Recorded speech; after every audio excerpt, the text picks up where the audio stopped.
It is a picture of Victorian comfort, a family gathered around the fireplace on Christmas Eve, passing the time with a tradition of telling ghost stories. But the older Arthur Kipps cannot join in.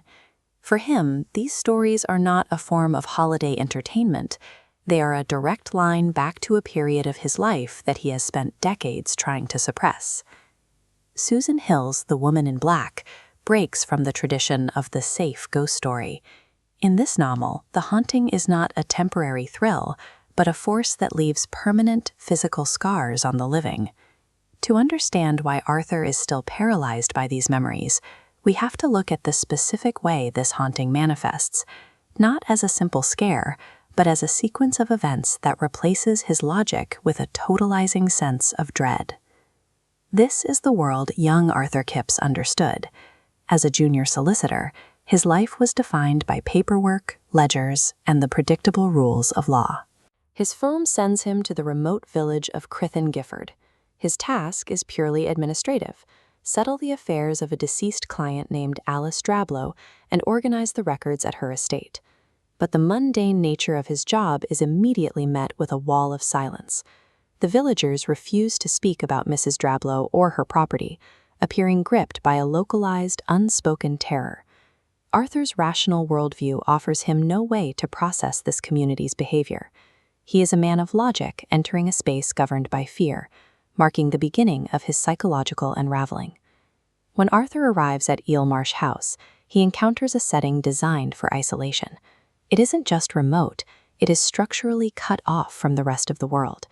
The house sits on a patch of land connected to the village by a single causeway. At high tide, the path is completely submerged, trapping anyone inside. While trapped, Arthur begins to hear sounds he cannot explain. The physical isolation heightens his vulnerability, making the house feel less like a workplace and more like a cage. Then come the sightings. A woman dressed in wasted black mourning clothes appears on the grounds, watching him with a gaze that Arthur describes as pure malevolence. This environment strips away Arthur's skepticism. Alone and physically cut off, he is forced to confront a presence that his logical training told him was impossible. To find an explanation, Arthur begins piecing together the history of the estate from the private correspondence and legal papers Alice Drablow left behind. He discovers the story of Jennet Humfrye, Alice's sister.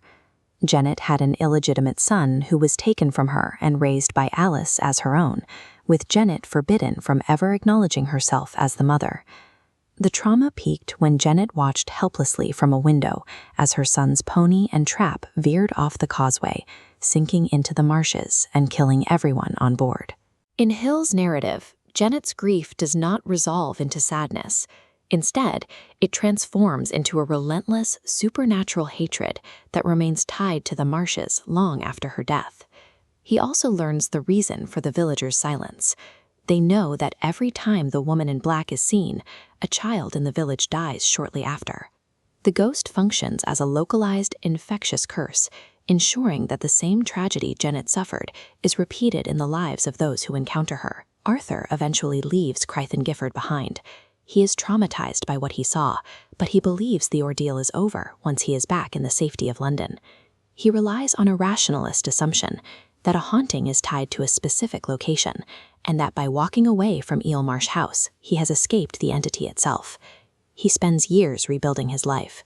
He marries, has a young son, and finds the peace he thought was lost forever. This creates a sense of false security, the belief that the past is a closed chapter that can be safely ignored.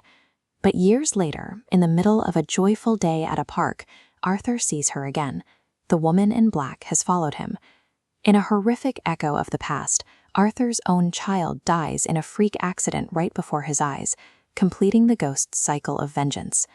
With this ending, Susan Hill subverts the traditional Gothic resolution, where the hero defeats the evil, suggesting some damage is too deep to overcome. It leaves the viewer with a chilling conclusion.